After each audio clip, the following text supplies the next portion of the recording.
Hey everybody, today we're going to go through as fast as possible an overview of SDE versus EBITDA. A lot of folks have asked us questions about the metrics around it.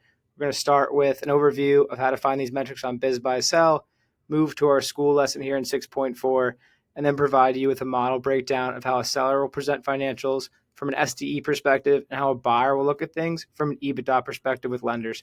Take a look through, let us know any questions, and we'll keep pumping out these long form videos. Hey everybody, we're here for another long form video. We're going to start with a breakdown of SDE versus EBITDA on BizBuySell metrics to understand what the financials mean. We've gotten a lot of questions about the basics, and our Skool here has a bunch of different lessons we've rolled out. But a key core metric in all of this is just defining cash flow, what it means, what's included, what the heck am I looking at, right? So here's our lesson in Skool.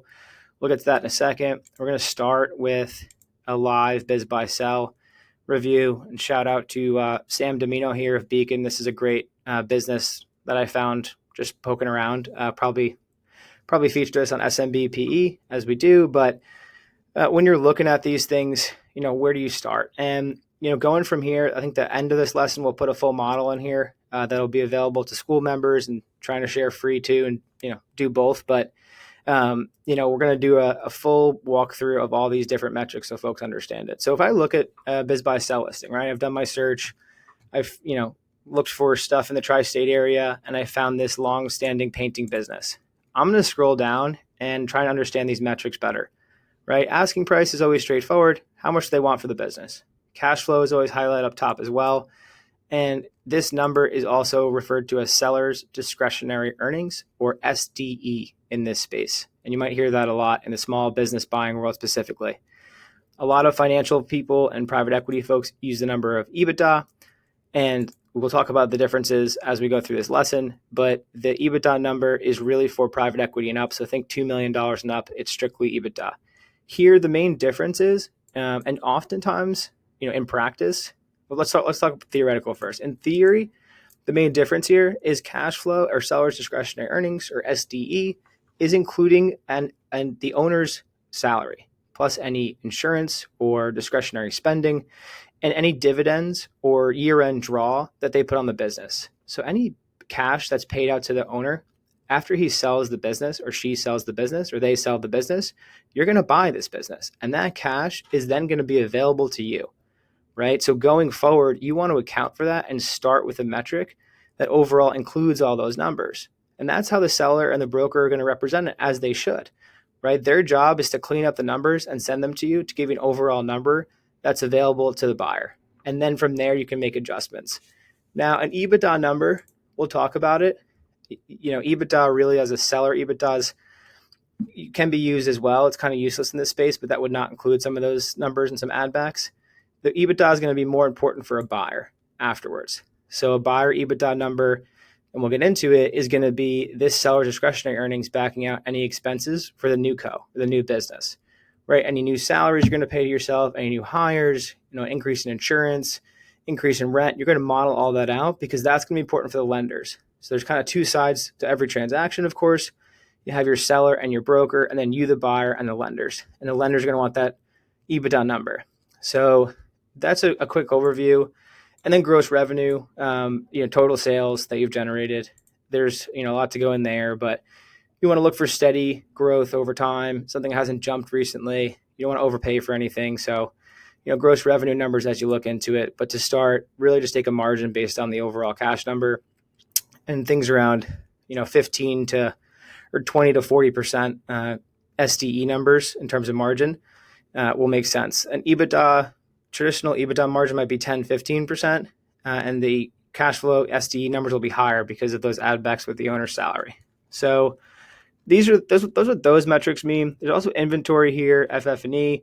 That's obviously equipment and inventory that they have on the balance sheet. They haven't listed any here. And sometimes they'll give you rent as well, depending on who owns the real estate, but that's for a different lesson. So jumping over to our lesson today, this is 6.4 in our Skool, a little preview for those who haven't joined yet. It'd be great to have you as this thing grows. We're just kind of getting started. But just as we touched upon now, you're going to start with the seller net profit. It's going to add back any payments to the owner, any salary, any personal expenses, any interest, depreciation, or addbacks. That's really what's included in the BizBuySell definition. Another way to look at it is if you started with net income, added back taxes to get to net profit, added back interest, added back depreciation, added back amortization, and add back. So it'd be kind of like EBITDA, but in that sense, then you're going to add on top of it the owner's payments, which would make it SDE. And that's really the main difference, that plus these add backs. Here's again that screenshot from BizBuySell that we just looked at. And then let's get in the technical definition below to figure out what your real distributable free cash flow is. So you're going to start with an EBITDA build. And when you're making an EBITDA number, you're always going to use net income. So these numbers here, you'll generally go through after you've signed the NDA and received the financials. You can do kind of the high level math as we have in our 6.7 model here that we use every day in our review. And that's just to get reps up, right? If I'm trying to really increase my pipeline of possible deals, I want to do quick models and kind of figure out, okay, does this work? Does this not on a basic DSCR level or debt service coverage ratio? This lesson's really about defining how to actually get to SDE and how to separate that from EBITDA as a buyer. So you're going to start once you get all the P&Ls of 3 years of P&Ls and 3 years of tax returns, you're going to sit down and look through these numbers. You'll take the net income, you'll add back the interest expense, you'll add back the taxes, and you'll add back the depreciation and amortization. And if you think about EBITDA, right, it is going to be net income. Then there's the I, right? Earnings before, I, interest expense, T, taxes, depreciation and amortization, D&A, right? There you go. And so that's going to be your seller EBITDA number. You're going to add back the owner salary, owner dividend, any discretionary spending they've done, personal cars, family expenses, stuff like that. And you're going to get to a seller discretionary earnings. Also included here will be add backs, as we mentioned before, and we'll add that in here for the lesson going forward. But that can really vary widely, and we'll talk about that in a second. Then you're going to move down and take out any new salaries, right? Your salary as the owner, any new hires you have to make, any rent increases. So if you buy a company where the current seller owns the real estate and now they're going to charge you rent going forward, that's something to adjust for. And then any other costs increased. So if you have to increase your insurance for the building or you have to increase for your crews going out there, that's another cost you have to take into account to get to your overall buyer EBITDA. After you take out these new expenses to run the business, what is the cash as the buyer that you'll actually have to run the business? And we'll go over this in depth in a model soon. This is just going to be kind of theoretical and quick. And then here on the bottom, we start to get technical, but the idea here is to back out the numbers that actually net to the bottom line. And this gets, there's a lot of different metrics you can use here. Some lenders in the space just use net income and net profit. They don't even deal with EBITDA or add backs because they're just focused on how much cash the business actually has at the end of the day. Things vary greatly, but you want to look at an EBITDA number because that's probably going to be the best way to value the business and talk to different folks in the space, because what that metric always does, it allows you to compare the business to other companies in the space, right? So I have two companies. One company has a ton of debt and pays a lot of interest. One company has very little debt and doesn't pay a lot of interest. You want to add both those back and get a normalized metric so that going forward, you can compare the two companies regardless of their overall capital stack. Because after you buy the company, it's going to have a totally different capital stack. And that's the beauty of EBITDA, is getting that metric down. So you're going to back out interest expense and depreciation and amortization, kind of like how we built up here. We're breaking down here, right? Get to your net profit minus the taxes. And all of a sudden you have a buyer net income as you did up here with the seller net income, right? So this is what you'll be putting in your pocket after everything else. Then on the bottom here, we're going to make some adjustments. We included the unlevered and levered free cash flow numbers for folks that want to get really technical. But ultimately what you're going to do here, these kind of net against each other. You're going to add back depreciation and amortization. It's a one-time, or it's a non-cash expense, rather, that as a business, you're not actually paying cash out of pocket. You're recognizing the depreciation in your taxes. So if you think about, a laundromat, like a laundromat, very popular, right? Very high depreciation expense. Those machines last 20 years. So you buy them up front and you can depreciate it over, 10, 20 years, whatever it is, in terms of what your accountant approves. But each year you're taking a depreciation number off of that as expenses, but you're not actually paying out the cash. So you want to make sure you account for adding that back, because that cash is going to be available to you as the operator. And then you're going to make an adjustment here for maintenance Capex. So same example, that same laundromat, let's say you have to buy 2 machines every 3 years or whatever it is to replace them all. And it's probably going to be more than that. But just for example, you'll build that into your model to make sure, okay, if I'm looking forward to this cash over time, how much cash will I have to do in maintenance? Then you're going to back out the payments for interest expense and debt principal payments. Here, this is going to be in practice. This is kind of a theoretical version, but in practice, a combined payment. So if I get an SBA loan, as we have in our SBA loan overview folder, this stuff here is going to be, based on a 10-year amortization schedule, and it's fully amortizing, meaning your interest and principal are combined. So if I'm paying, $100 up front, let's say 90% of that's interest and $10 is principal. By the end, it's going to flip. And my last couple of payments, it might be, I'm paying $90 in principal and $10 in interest. But along the way, it's going to have the same payment where we're working in terms of what cash is available to you. And that's going to be your distributable free cash flow to you, the cash that you have available after all that. You can pay out shareholders, yourself, you can use it to reinvest in the business, but all kinds of things. So this adjustment will show you a practice model. And up here, just building from SDE, keep in mind, SDE is what the brokers and sellers use, and the lenders and yourself as the buyers are going to use this distributable cash flow and also the EBITDA number as a buyer after the new cost for the new business. A few notes here. Again, this is all kind of napkin math that we're doing in terms of all this stuff. So make sure you do your own research. But as you get into it and you're doing our kind of pre-LOI models and you're searching, you want to look for the DSCR is probably the most important thing. Unlike private equity and some larger buyout stuff, the SBA program is very cash flow based in terms of the lenders. They really only care about the cash, right? Because their job is to extend you credit and also extend you credit in a responsible way where they'll make money and you make money. They're not going to underrate you if your model doesn't make sense or it doesn't hit the certain thresholds. A lot of lenders ask for a minimum of 1.25, some are higher, 1.5 and up. And some searchers in the space look for deals that are 2 times and up. It really depends on you and the business and a number of factors that we'll get into a different lesson. Stage 2, once you conduct an LOI, you'll move into this kind of deep dive stage that we got into. Up front, it's a lot more napkin math that we do where, you're looking at multiples in the space and kind of what they trade for on an SDE basis.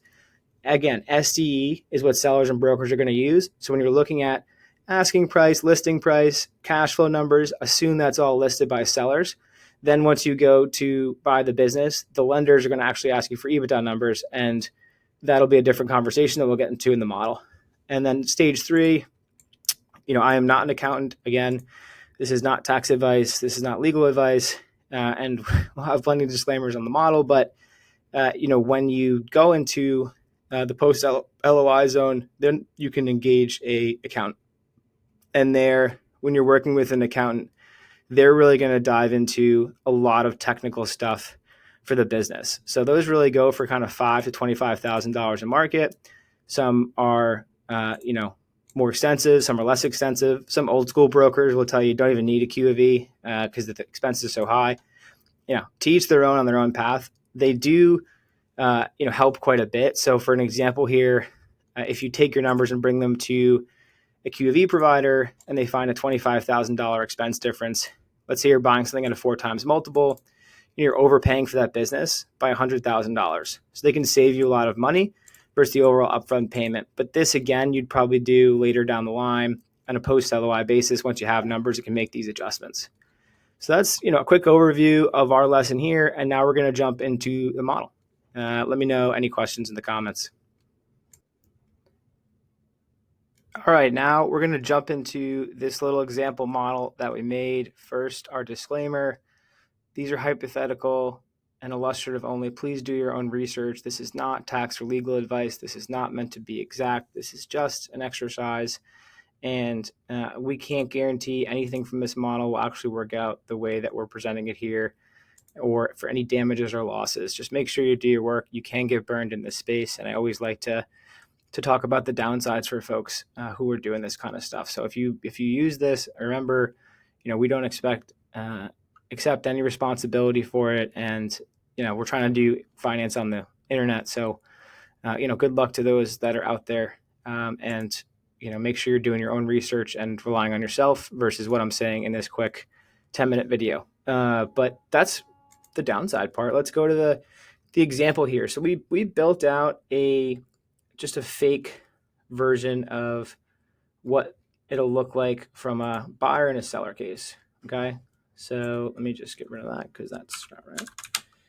Duplicated that the wrong way. But two cases here, right? So we just talked about all this stuff, but now let's put some numbers around it. And when you're looking here, here's your net sales or your gross revenue or total income. Can be shown a lot of different ways in QuickBooks, right? This business has a nice 5% revenue growth number over time. And, for those interested, and 5%, 3% growth rate's fine in this space because you can actually generate a lot of value given all the benefits of the SBA process. So it's really more about figuring out, okay, can my underlying numbers actually support what I'm trying to take out in terms of the debt? And is there enough margin? What do my costs look like? All that good stuff. I always think, we're going to just actually focus on SDE here because there's so much to focus on in the space for financials, but the financial models here should not be complicated, and they should be simple because a lot of these businesses are very simple. So it can be easy to model out these specific numbers quickly. That's why we have that pre-LOI model in there for folks to use because it gives you a quick idea of how to do it. So looking here, net income here, we just kind of assumed a 15% net income. You add back those items we talked about, right? So let's do the EBITDA walk, interest, taxes, depreciation, amortization, right? Here's your number overall of EBITDA numbers based off your net sales, right? If I do a quick check here, just to make sure I'm in the wheelhouse. This is a 23% EBITDA margin, a little bit high, but that's okay because it's just an example. But that's to show you what line items you'd go through on QuickBooks to find. So you'd look for interest expense, you'd look for taxes, depreciation, amortization, and add them up from net income, and you have your EBITDA number, right? And that is the seller's EBITDA number so far. From there, as we've talked about in the prior portion of this video, you're going to add back the salaries of the officer health or insurance, and the draw, right? These are all items I've taken from QuickBooks here. The officer's salary is what the owner's been paid out, so that'll now be in your pocket, so you want to make sure it's added back. The officer health is going to be any insurance payments that were made, any benefits that were paid out to the owner. That counts in terms of add backs because the owner will no longer be there, so that's why it's included back in the SDE build. And then you're going to have the draw, right? The draw is going to be extra cash that we've talked about before that the owner decided to pay themselves at the end of the year because they had some extra cash and they had a good year and worked really hard and wanted to pay themselves some profit. And hopefully you can have an owner's draw too in the future if everything goes right. So here you have your EBITDA plus that owner's comp SDE, right? And we're going to take that number and add them together, right? So actually this is just the owner's comp SDE. And then this number here is going to be your SDE number before we get into more add backs. You can include all the add backs together. You can do whatever you want with the model, right? But at the end of the day, I like to do it kind of pre-add backs and take a look at, okay, what are the solid things I'm adding back in this stuff? And no lender is going to tell you the owner's salary shouldn't be added back or a draw or dividend to them, right? We can call this a dividend. Might as well, before I upload this, make the changes. And we can just call this insurance.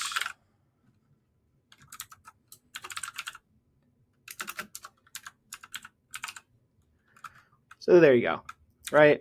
And those are numbers that you're going to add back here to your kind of pre-SDE number for us, right? And this number here is a little bit high because my numbers are all kind of made up.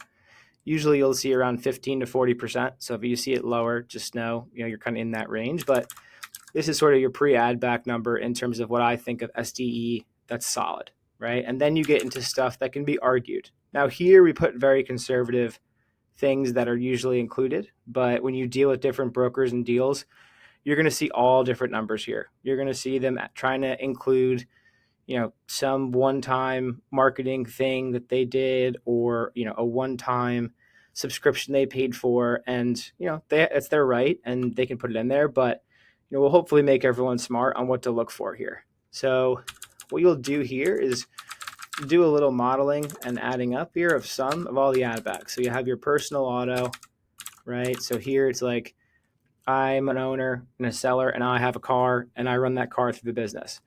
Well, that's owner discretionary spending that you'll include, right? The main categories here are one-time things, owner discretionary spending, and any other adjustments that you think are temporary, right? Or ways to think about that.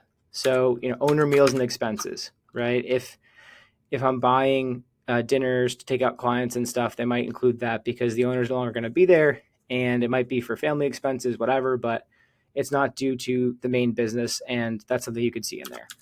Another example might be charitable donations. If they're giving money away to their charity, that's obviously no longer going to be happening. You can give money to charity too, but it might be a different charity for a different amount. So that's why you're making the adjustments to get a clean number of how much cash the business actually generated. Then litigation expense. So for litigation expense, think about, a lawsuit, right? So here I put it in, we're doing 21 through 24. We're just going to put in $10,000 I'm making everything up just to be clear on this one, because it's an example, but in 22, right? So all of a sudden you're going to have litigation expense that, is no longer part of the business. So if I got sued for an issue around environmental regulation because I forgot to pay the state of Georgia XYZ, they'll come to me. Maybe we get in a lawsuit. There's an next customer. Who knows? Things happen all the time. That's not a recurring expense, right? It's an extraordinary one-time event. So they're going to add it back in there because it's not a true expense on the business to get a normalized cash number. And that's the idea, is to kind of normalize what's in there with the financials. And then here, another category you might see is bad debt expense. And we have a whole list of add backs in session 6.10, I think it is, in the, let me just see here. Yeah. We have a whole list of add backs in here to take a look through for those who are trying to say, hey, what kind of add backs are out there? I'm not sure which category it's in. But anyway, not to get distracted from this, but there's a number of things that can be here. But your job as the buyer is to take a look at it and say, is that really a one-time thing? Was it, is it more of a recurring thing? That's your job to look at it. And again, art versus science, right? This is how these things get negotiated. So the brokers and the sellers are going to push for all those. Your job is to buy the company and make the adjustments. The lenders are going to slash through a lot of those items because they're not going to lend against stuff that is frivolous or, stuffed in there to make the numbers look good. So it really depends who you're working with. And in this space, it can be a wide variety of people. So we've gone through, a bunch of balance sheets and P&Ls at this point, and stuff doesn't match up sometimes. Stuff does match up. It's obviously better if it matches up because you're more confident that they have good books, but there's also still good businesses out there where, the owner has it all in his head. So it's really up to every deal is different. And at the end of the day, M&A is not done on a conveyor belt, I heard out there. So it's a good way to put it. Everything's different. And then at the bottom, you're going to add everything up. So now you have a number that includes your add backs, that owner comp SDE, and the EBITDA. And again, these sections sometimes you might see included together. A lot of people just slap these together and say these are the add backs.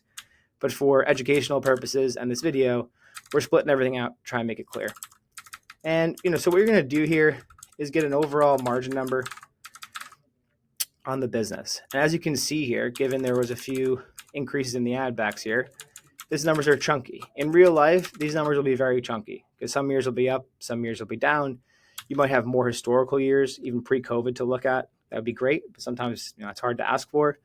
But there you'll have an overall margin percentage number. And when you're looking at a go-forward number, a lot of times for 2024, you can either get a mid-year number or an interim number, or you might have to make an estimate. So if you get an interim number, that's great. Let's say you have through 9/30, it's 10/2. You can just annualize that for year end to make an assumption. That's one way to do it. Another way to look at it for 2024 estimated is you can take a margin and estimate it based off of the overall sales, right? So if, let's say there's a steady growth rate here of 5%, we assume it grows another 5%. You can look at the margin based off either last year or the last 3 years. Those are two ways to often look at this margin.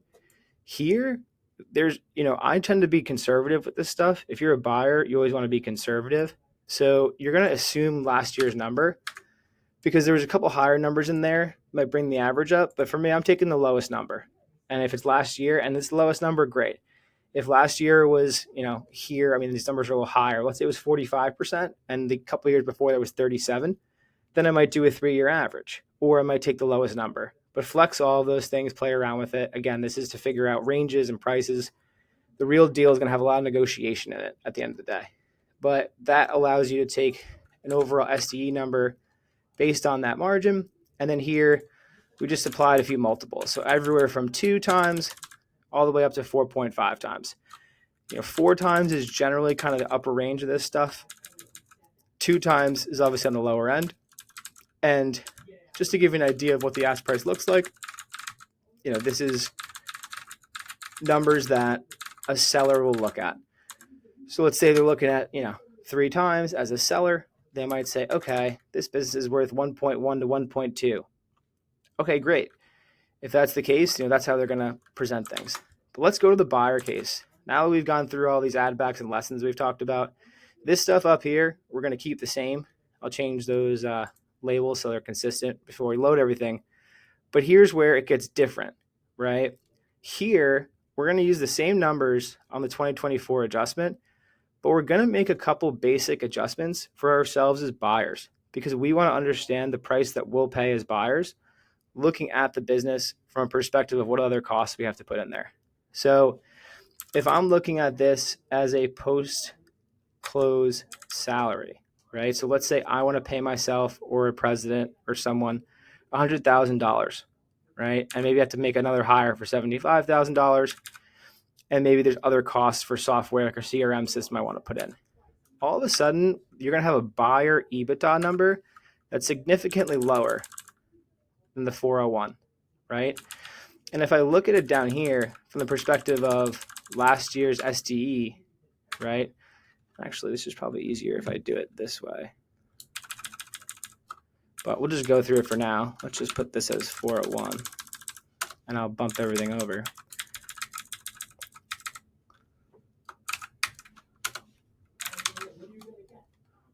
Right? So if I look at it from that perspective, all right, here's the 401, right? And that's the overall SDE. This matches our previous sheet, right? And here's the 1.2 million that we talked about. If we look at the same multiple, that multiple isn't going to match up. So this is where you might see different multiples for buyer EBITDA versus seller SDE. And that can cause a lot of confusion. Sellers and owners are going to quote their deal in SDE. You as the buyer are going to work on an EBITDA basis, right?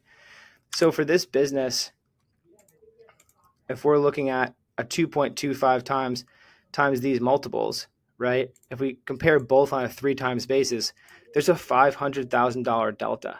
And that can cause a problem because you might say, wait, what? I'm seeing all this stuff in the market that this stuff is worth X amount in terms of SDE.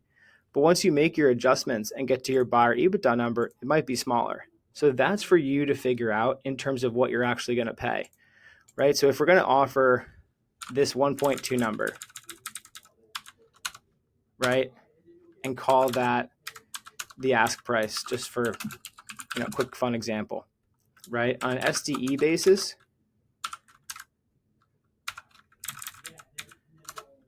you're looking at 3 times, which is pretty standard in terms of what you're looking for. Now, we're going to look at it on a buyer EBITDA basis. And I'll add this in for the chart. Just making kind of quick miles for folks, right? You're looking at a 5.3 times number. So just keep that in mind, right? When you talk to the lenders, they're going to ask you, and maybe some investors, they're going to ask you on an EBITDA basis, what are you buying this company at? When you look in market for SMB stuff, the sellers and the owners are going to talk in an SDE, right? And that's where you can have a lot of confusion. You have some folks who, pay higher prices for stuff thinking everything's SDE, but really there's a huge difference between SDE and buyer EBITDA, and that's really these adjustments. So you still look at the number of the overall SDE post Addbacks because sellers and brokers should represent those numbers in that way, right? That number is really going to help you understand how much cash plus all the extra cash that's no longer being paid out in owner's discretionary earnings, in one-time things that are now being normalized, and those items and new rent, right? So another one would be rent, where let's say the owner owns the business and they own the real estate, and you are now buying the company, and you have a negotiation, and the seller comes to you and says, look, I'll sell you my business. I'm really excited, but I want to keep the real estate and I'll let you lease it. A lot of folks like that, right? The private equity folks, can go back and forth in between. Some folks don't like to hold the real estate. Some like to do a sale leaseback, which is also in our school. But for now, to keep it simple, that difference is also an item you got to look for, right? So let's say now all of a sudden I'm paying, $40,000, $50,000, $60,000 a year in rent. That's something I have to include here in my overall calculation, right? Where all of a sudden now my buyer EBITDA is less, right? But let's say I'm buying a business that's already leasing the space, right? I'm buying a company, same idea, owners run it forever for 10 years, hits all the buyer's boxes, and I want to buy the company as is. Well, guess what? They're already paying the rent. So as long as the rent stays the same, and you have to look and make sure to negotiate that number, with the lease and the landlord and the seller, in that case, you're going to just maintain the rent as it is. You wouldn't really have to adjust the rent number in terms of your overall cash. So that's something to consider. And again, if you look here on the side, right, nothing's changing on the overall SDE number as we flex this, right? But look at this buyer EBITDA number, right? If all of a sudden you're adding in $60,000 of rent, you're buying it a 7 times multiple. That's pretty high, right? And that's where the lenders will push you and ask you questions, because the lender's job is to lend you capital and not lose money. Your job is to offer a reasonable price and figure out what this thing is valued between SDE and buyer EBITDA as you make your two cases, and make adjustments as needed as you go along the way. A lot of the time you'll make adjustments down the road, but this is just a good overview of how to think about, okay, what's this business actually worth and which parties will think of it in which way. Because if you just do it again by the same multiple and assume these SDE numbers are the same, instead of assuming as buyer EBITDA, you're going to have this huge delta over here in terms of numbers. And that's going to make your deal really hard to do, and you're not going to understand the valuation. Here is how you kind of think about it, that buyer EBITDA number and this SDE number and the overall ask price on a 3 times basis. So think of the deal from the seller and the broker's perspective as SDE. Buyer perspective, you want to get down to a buyer EBITDA number and figure out a price. So that's today's lesson. Hopefully it wasn't too long. I tried to be quick, and we'll get this uploaded to Skool for folks interested. And thanks for tuning in. Reminder here, disclaimer, hypothetical and illustrative only. Please do your own research, DYOR, or work with tax and legal professionals before making a decision. This model is for informational purposes only and does not constitute legal or tax advice. Neither does this video. Nor should be construed as an offer to sell, solicit, or an offer to buy, or recommendation from SMB PE LLC or any third party. By accessing and using the Excel file, you agree to the following terms and conditions. SMB PE LLC provides this template without any guarantees or warrants, either expressed or implied. SMB PE LLC is not responsible for any damages or losses, whether direct or indirect, resulting from the use of this template. This template is designed for educational and informational purposes only and does not serve as a professional, financial, investment, or business advice. It is recommended that users consult with qualified professionals before making any business decisions. We're just doing this for educational purposes. By using this Excel file or watching this video, you accept full responsibility for its accuracy, completeness, and appropriateness for you. SMB PE LLC does not guarantee the operation, function, or content of this template. In no event will SMB PE LLC be liable for any damages of any kind, including but not limited to indirect, incidental, punitive, and consequential damages arising from the use of this template. You agree to indemnify and hold SMB PE LLC harmless from any claims, damage, liabilities, and expenses, including legal fees arising from use of this template. By downloading or using due diligence template or our Skool, you confirm that you have read under your agreement with the disclaimer. You do not agree to these terms. Do not use the template. Do at your own risk. Good luck.